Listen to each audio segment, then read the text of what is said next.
Black box मिल गया है और ब्लैक बॉक्स में छिपा है हादसे का सच कि यह हादसा हुआ कैसे। अब बड़ी चीज यह है कि विमान हादसे के बाद जो उससे जुड़ी हुई चीजें हैं वो मिल रही हैं। एक तस्वीर ये आप देख रहे हैं, विमान हादसे से जुड़ा है उपकरण मिले हैं। इसमें इस उपकरण में वो चीजें कैद होती हैं जो हादसे से पहले हुई हो। ये ऊपर से देखिए एक रेस्क्यू टीम का सदस्य दिखाता हुआ, क्योंकि विमान की जो पीछे का हिस्सा जो पूंछ थी, टेल, वो ऊपर हॉस्टल में फंसी थी और वहां पर बहुत से उपकरण होते हैं। उसमें से एक देखिए ये निकला है जिसे आप इस वक्त देख रहे हैं। दूसरी तस्वीर में आपको दिखाऊं ब्लैक बॉक्स जिसको शिद्दत से ढूंढा और तलाशा जा रहा था। ये वो ब्लैक बॉक्स है एयर इंडिया के बोइंग विमान का। ऊपर देखिए एयर इंडिया लिखा हुआ है।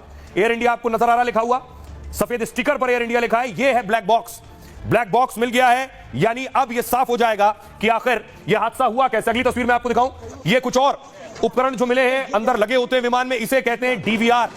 ये वीडियो रिकॉर्डर है। आखिरी वक्त में जो वीडियो रिकॉर्ड होता है वो इसी डिवाइस में होता है। ये भी मिल गया है, यानी ब्लैक बॉक्स भी मिल गया है, डीवीआर भी मिल गया है। इन सारी चीजों का मिलना, इसका मतलब ये एटीएस को आप देख रहे हैं जो ले जा रही है, इसका मतलब ये है कि अब यह तस्वीर साफ हो जाएगी कि आखिर यह हादसा हुआ कैसे। 241 लोगों की जो मौत विमान में हुई है वो कैसे हुई।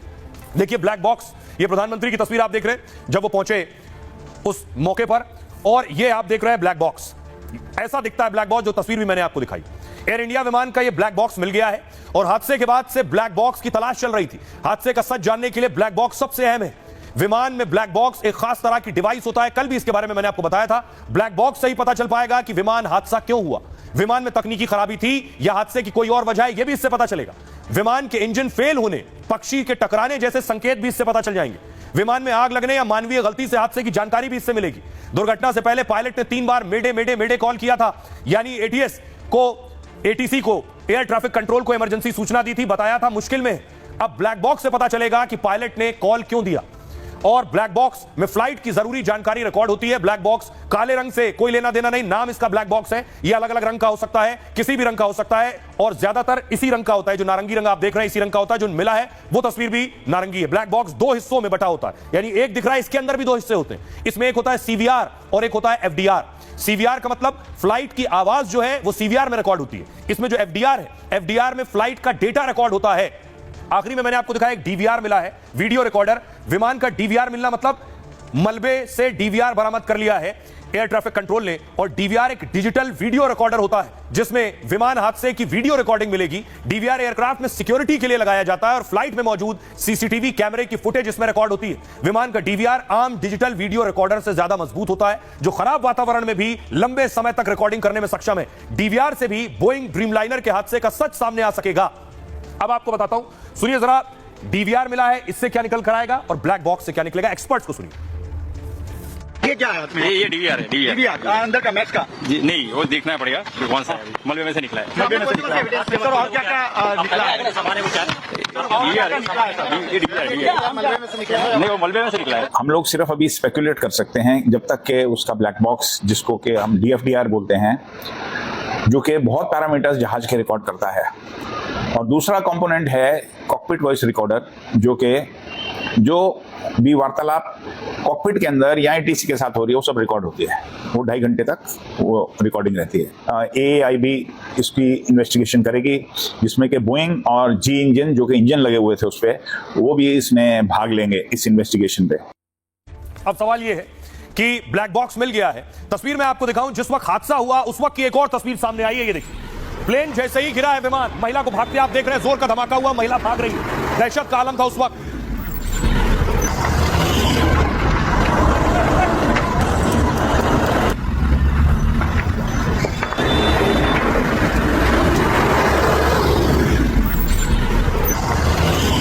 और आगे की जांच के लिए आज एनएसजी की एक टीम पहुंची, बाकायदा साक्ष्य जुटाने के लिए, फॉरेंसिक एविडेंस जुटाने के लिए। एनएसजी की टीम को आप देख रहे हैं काले कपड़ों में, नेशनल सिक्योरिटी गार्ड्स। एनएसजी में विभाग होते हैं अलग अलग, उन्हीं विभागों में से एक जो साक्ष्य जुटाते हैं, सबूत जुटाते हैं, अपने सभी उपकरणों के साथ पहुंचे थे उस घटना स्थल पर। और वहां जो भी इस वक्त मलबा पड़ा है उसमें उन्होंने सबूत तलाशे हैं। उसके बाद देखिए बहुत से सैंपल्स, बहुत सी चीजें जो जुटाई गई हैं घटनास्थल से, सबूत उन्हें जुटा लिया गया और उन सबको एक साथ ले जाते हुए आप देख रहे हैं टीम में शामिल अलग अलग विभाग दरअसल जांच कर रहे हैं, अलग अलग विभाग सबूत जुटा रहे हैं। उसी में की एक तस्वीर आप देख रहे हैं।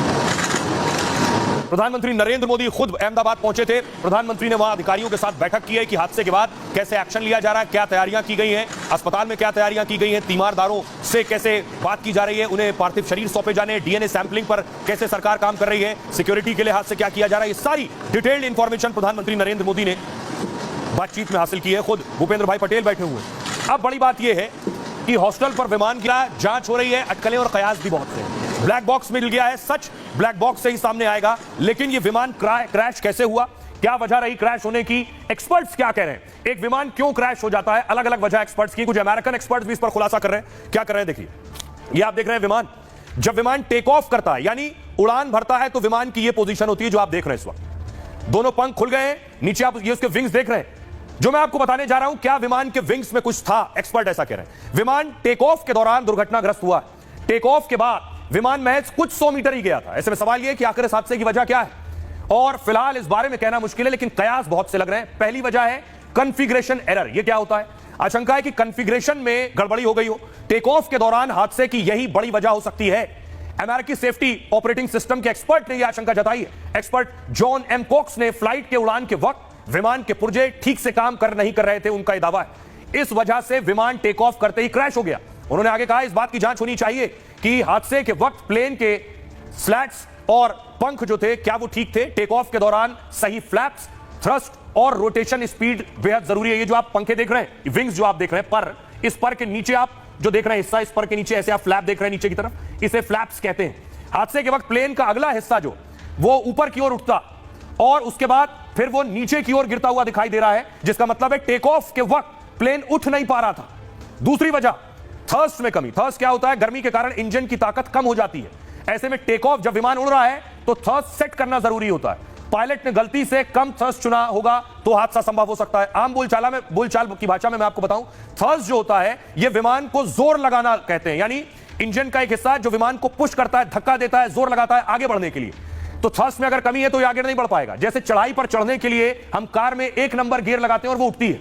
तीसरी वजह संभावित गलती, ये जो नीचे आप विंग्स देख रहे हैं, विंग्स के नीचे ये जो फ्लैप्स देख रहे हैं आप, जो आपकी तरफ है, फ्लैप्स कम लगाने पर विमान को ऊंचा उठाने में दिक्कत होती है। ज्यादा फ्लैप्स लगाने पर ड्रैग बढ़ता है, विमान ऊपर नहीं जाता है। और ऐसे में टेक ऑफ के दौरान सही फ्लैप्स लगाने जरूरी है। ये जो फ्लैप्स हैं यही हवा को काटते हैं और उसके बाद विमान ऊपर की तरफ उठता है। आशंका है कि ऐसी संभावित गलती भी हो सकती है। मानवीय भूल भी हादसे का एक पहलू हो सकता है। पायलट का कंसंट्रेशन बहुत मायने रखता है, उसका ध्यान टेक ऑफ से पहले ठीक से अगर क्रॉस चेक नहीं किया गया हो, एक वजह हो सकती है। आशंका है कि पायलट का ध्यान इधर उधर भटक गया हो, यह भी हो सकता है। दोनों पायलट किसी अलर्ट मैसेज में उलझ गए हो, यानी जो एक्सपर्ट्स हैं वो अलग अलग तरह की बात कर रहे हैं, लेकिन ब्लैक बॉक्स असल सच सामने लाएगा। सुनिए जरा सुभाष गोयल क्या कह रहे हैं, एविएशन एक्सपर्ट। एक्चुअल कारण तो इन्वेस्टिगेशन के बाद ही पता लगेगा, क्योंकि डीजीसीए की इन्वेस्टिगेशन रिपोर्ट होगी। क्रैशेस के कई कारण होते हैं। एक तो पायलट एरर होता है। अब यहाँ पर कहने को ये आ रहा है कि पूरा रनवे नहीं यूज़ करा और उसका टेल जो है वो टकरा गई, जिसके बाद उसने मेडे करा और टेक ऑफ के बाद ही उसको इमरजेंसी लैंडिंग करके, क्रैश लैंडिंग होगी, इमरजेंसी लैंडिंग तो नहीं हुई, इट वाज क्रैश लैंडिंग। तो एक तो पायलट एरर की वजह से होता है। अब क्या इसका कारण था वो तो एक्चुअल कई बार लैंडिंग गियर नहीं खुलता या बंद नहीं होता, तो उसकी वजह से पूरा टेक ऑफ नहीं कर सकता जहाज़। तो जो भी कारण हुआ होगा वो तो इन्वेस्टिगेशन के बाद पता लगेगा। पर जो कुछ हुआ बहुत ट्रैजिक हुआ और बहुत ही दुखद समाचार है। लेकिन इस दुखद हादसे में एक शख्स जो बचा, प्रधानमंत्री नरेंद्र मोदी उस जीवित शख्स से मिलने गए। तस्वीर आप देखिए, रमेश विश्वास से प्रधानमंत्री नरेंद्र मोदी मिले, अस्पताल गए। रमेश विश्वास वो शख्स जो इकलौते इस हादसे में बच गए, यानी सोचिए 242 में से 241 लोगों की मौत हो गई, लेकिन रमेश विश्वास उन लोगों में से सिर्फ एक थे।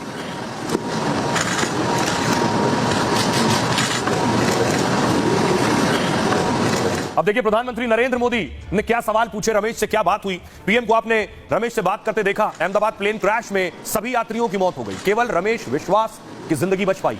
रमेश कुमार विश्वास अहमदाबाद के एक अस्पताल में भर्ती हैं। प्रधानमंत्री नरेंद्र मोदी ने रमेश कुमार विश्वास से वो खुद मिलने पहुंचे।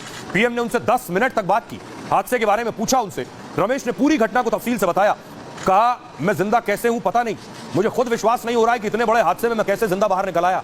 शायद दरवाजा टूटा और सीट समेत नीचे गिर गया, मुझे कुछ भी याद नहीं है। इस विमान में रमेश के साथ उनके भाई भी थे। रमेश विश्वास के भाई का कोई अता पता नहीं। रमेश विश्वास एयर इंडिया की सीट नंबर 11A पर बैठे थे और हादसे के बाद वो खुद मलबे से निकलकर अस्पताल पहुंचे। उन्होंने मीडिया से भी हादसे के बारे में विस्तार से बात की है। देखिए क्या कुछ कह रहे हैं वो अपने जवाब में। मैं आपको बताऊं कि रमेश विश्वास से सवाल हुआ कि आखिर हादसा कैसे हुआ।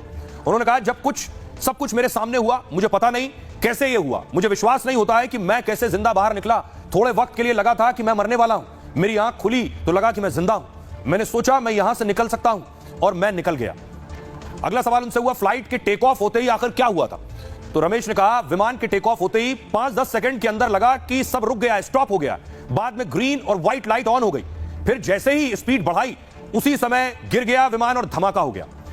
सवाल उनसे हुआ, जब फ्लाइट हॉस्टल पर गिरी तभी आप बाहर निकले थे? इस पर रमेश ने जवाब दिया, मेरी सीट प्लेन के जिस हिस्से में थी वो बिल्डिंग के निचले हिस्से से टकराया और ऊपर के हिस्से में आग लग गई थी। कई लोग वहीं फंस गए थे और शायद मैं सीट समेत नीचे गिर गया। मैं जैसे तैसे निकल पाया और दरवाजा टूट गया था और सामने कुछ खाली जगह दिखी तो निकलने की कोशिश भी की। दूसरी साइड पर दीवार थी, वहां से शायद कोई नहीं निकल सका। आंखों के सामने ही 2 एयर होस्टेस, एक अंकल, आंटी और सब कुछ जल रहा था। अब आपको बताऊं, देखिए जरा, रमेश जब इस हादसे से निकले तो उनकी जो पहली तस्वीर सामने आई, उससे पहले मैं आपको दिखाऊं, ये देखिए रमेश का टिकट है, रमेश का बोर्डिंग पास आप देख रहे हैं। रमेश की सीट नंबर क्या है? 11A लिखा हुआ आगे आप देख रहे हैं। ये है 11A इनकी सीट नंबर। ये 11A में बैठे थे। आपको बताऊं 11A का मतलब क्या है, दिखाइए जरा, अगली तस्वीर दिखाइए। ये आप देख रहे हैं, आपके पास आ गया है फ्लाइट का सीटिंग अरेंजमेंट। आगे आप देख रहे हैं बिजनेस क्लास, नीली कुर्सियां जो आपको नजर आ रही हैं और पीछे जो लाल कुर्सियां आपको दिख रही हैं उसमें देखिए पहली रो, दूसरी रो, तीसरी रो में 11A। रमेश कुमार विश्वास की सीट यहीं 11A पर थी। अब सोचिए कि 241 लोगों की मौत हो गई 242 में से। 11A सबसे कॉर्नर पर बैठा हुआ रमेश कैसे बच गया? जबकि आपको जानकर ताज्जुब होगा, रमेश जिस सीट पर बैठे उस सीट को अनलकी माना जाता है, यानी वो सीट अच्छी नहीं मानी जाती। अब आपको दिखाऊं मैं आपको 11A को अनलकी क्यों कहा जाता है। ये आप देख रहे हैं, ये है सीट 11A। ये फ्लाइट का गेट होता है, यहां से आप चढ़ते हैं, यहां से चढ़ने के बाद बिजनेस क्लास है, यहां से आप पीछे आएंगे तो ये यहां बाकी सीटिंग अरेंजमेंट है और यहां देखिए, यहां आकर 11A, ये 11 लिखा है, 11A सीट पर थे रमेश। ये आप आगे कॉकपिट का हिस्सा देख रहे हैं, पायलट यहां बैठता है। तो 11A जो सीट नंबर है इसे अनलकी माना जाता है और कोई भी यात्री 11A नंबर की सीट पर बैठना ही नहीं चाहता है, इतना अनलकी है। बोइंग ड्रीमलाइन विमान में यह सीट खिड़की के पास, यह विंडो सीट होते हुए भी यहां विंडो होती नहीं है और खिड़की के पास होते हुए भी बाहर इससे कुछ दिखता नहीं है। आपको बताऊं, क्योंकि खिड़की सामान्य खिड़की नहीं होती है, यहां जो खिड़की लगी होती है यह खिड़की छोटी और गोलाकार होती है।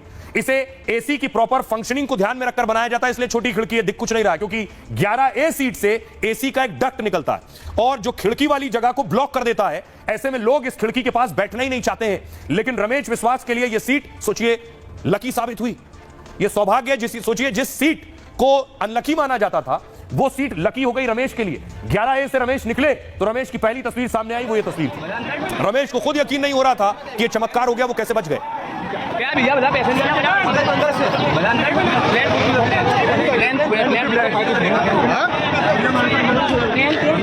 मेरी नजरों के सब सामने हुआ था। मेरे खुद को भी बिलीव नहीं होता कि मैं कैसे उसमें से जिंदा बाहर निकला, क्योंकि थोड़ा टाइम के लिए तो मेरे को लगा था कि मैं भी मरने वाला हूँ। लेकिन जब मेरी आँख खुल के मैं देखा ना तो मुझे लगा मैं जिंदा हूँ। तो मैंने ट्राई किया, जब मेरी सीट थे वो मेरी बेल्ट निकाला, मैंने वो ट्राई किया जहाँ से निकल सकता वहाँ से, तो मैं निकल गया वहाँ से। मेरे नजरों के सामने एयर होस्टल और दूसरे आंटी अंकल सभी उसमें मिस हो गए थे सभी। अच्छा, थोड़ा सा बता पाए, जब जैसे ही टेक ऑफ हुई फ्लाइट, क्या हुआ था और अचानक से कैसे हादसा हुआ? टेक ऑफ के बाद 1 मिनट के अंदर ही जब टेक ऑफ हुआ ना तो सडनली 5-10 सेकंड कैसे लगा जैसे स्टक हो गया वो। बाद में से मेरे को लगा कि कुछ हुआ। बाद में प्लेन में लाइट ऑन हो गई, ग्रीन और व्हाइट। बाद में वो पता नहीं वो प्लेन टेक ऑफ ज्यादा करने के लिए वो रेस बोलते हैं क्या, रेस दिया होगा ऐसा कुछ, और सीधा स्पीड में ही घुस गया जहाँ वो क्या था वो हॉस्टल था, एक हॉस्पिटल का। हाँ, हॉस्टल में। और सब सामने सब हुआ। हॉस्टल पे नहीं लैंड हुई थी, हॉस्टल के जो ग्राउंड फ्लोर है ना जैसे नीचे, वहाँ लैंड हुई थी। तो मुझे दूसरे के बारे में मेरे को पता नहीं, लेकिन मैं जहाँ लैंड हुआ था ना वो नीचे की साइड थी। तो जब वहाँ थोड़ा पेस भी था प्लेन के जब बाहर, तो जब जैसे मेरा डोर टूटा ना सब, तो मैंने देखा ना जब थोड़ा इधर पेस है, मैं ट्राई कर सकता हूँ निकलने के लिए। मैंने ट्राई किया निकलने के लिए, तो फिर मैं निकल गया उधर, क्योंकि अपोजिट साइड पे थे ना वो बिल्डिंग का वो था ना दीवार, तो उधर से कोई शायद नहीं निकल सका होगा।